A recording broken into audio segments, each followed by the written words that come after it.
Oke, kita mulai ya. Hari ini kita bakal kupas tuntas salah satu profesi paling penting, tapi mungkin jarang kedengeran di mesin raksasa pemerintahan Indonesia, analis kebijakan. Pernah kepikiran nggak sih gimana caranya ngurus negara segede Indonesia? Penduduknya lebih dari 270 juta orang loh. Itu kan kompleks banget ya. Jawabannya, ya butuh tim. Bukan sembarang tim, tapi sebuah tim raksasa yang isinya para spesialis dari berbagai bidang. Dan pas kita ngomongin spesialis, jumlahnya itu, wow, ada lebih dari 140 jenis jabatan fungsional. Dan catat ya, itu baru angka minimalnya.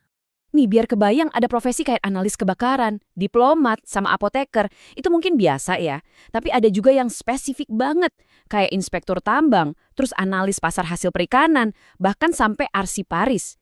Ini nunjukin betapa rumit dan luasnya keahlian yang dibutuhin buat menjalankan negara kita. Oke, kita masuk bagian pertama, jagat raya berbagai peran. Kita coba navigasi mesin pelayanan publik yang super kompleks ini.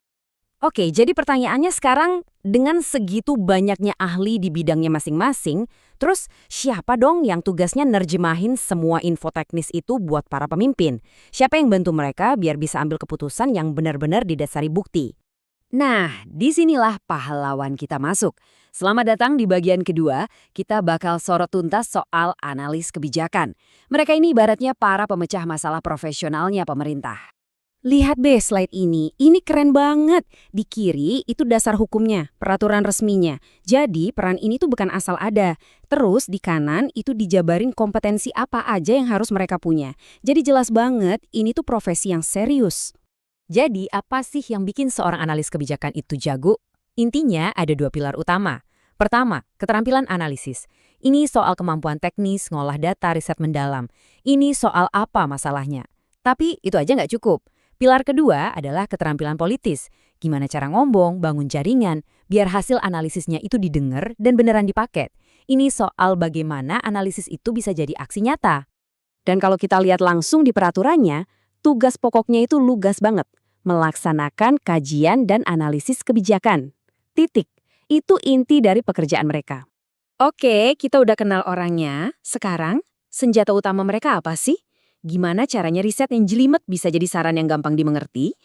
Jawabannya adalah policy brief atau ringkasan kebijakan. Anggap aja ini jembatan. Jembatan antara dunia riset yang penuh data dengan dunia para bos yang butuh keputusan cepat. Dokumen ini super ringkas, to the point, dan dirancang biar gampang dicerna. Nah, di bagian terakhir ini, kita bakal bedah isinya si policy brief ini. Anggap aja ini resep rahasianya biar rekomendasi kita didengar dan dipakai. Policy brief yang bagus itu punya 4 bagian wajib. 1. Ringkasan eksekutif. Ini ibaratnya trailer film, harus bisa kasih gambaran utuh dalam kurang dari 200 kata. 2. Latar belakang. Ini bagian buat ngejelasin kenapa masalah ini penting banget. 3. Nah ini intinya rekomendasi kebijakan. Harus spesifik ya, bukan cuma ide umum. Terakhir, kesimpulan. Ini kayak dorongan terakhir biar pembaca langsung pengen bertindak. Nah, tabel ini ngerangkum semuanya dengan jelas. Kuncinya apa? Kejelasan dan relevansi. Selalu pakai data paling baru, jangan pakai bahasa dewa yang cuma kita yang ngerti. Dan yang paling penting, jangan pernah lupa siapa yang baca tulisan kita. Audiensnya adalah para pengambil keputusan yang super sibuk. Ini nih, sering banget disepelein. Desain. Desain yang bagus itu bukan cuma biar cantik loh. Buat pemimpin yang waktunya super terbatas, tata letak yang rapi dan judul yang jelas itu ngebantu mereka nemuin info penting dalam hitungan detik. Desain itu soal efektivitas komunikasi. Jadi, coba kita rangkum lagi perjalanan kita. Dari jagat raya pemerintahan dengan lebih dari 140 peran, kita mengerucut ke satu profesi, si analis kebijakan. Terus kita mengerucut lagi ke satu senjata andalan mereka, dokumen kecil yang namanya policy brief, yang ternyata punya kekuatan buat nentuin masa depan kita.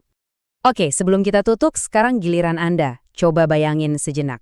Kalau Anda punya kesempatan buat nulis satu saja policy brief untuk mengubah sesuatu di lingkungan sekitar Anda, kira-kira masalah apa yang bakal Anda angkat dan selesaikan?